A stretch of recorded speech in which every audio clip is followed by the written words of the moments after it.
পবিত্র রামাদান মাসে রোজাদারগণ বিশেষ করে ইফতার, তারাবি, সেহরি এই সময়গুলোতে নিরবিচ্ছিন্নভাবে জনাব তারেক রহমান বাংলাদেশের নতুন প্রধানমন্ত্রী হিসাবে তিনি কিন্তু শপথ নিয়েছেন।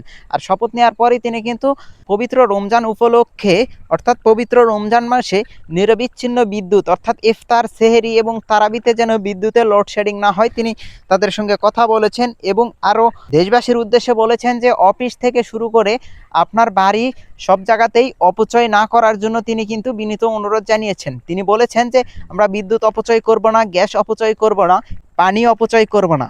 এটা হচ্ছে সকলের দেশের নাগরিক হিসাবে কিন্তু সকলের নৈতিক দায়িত্ব।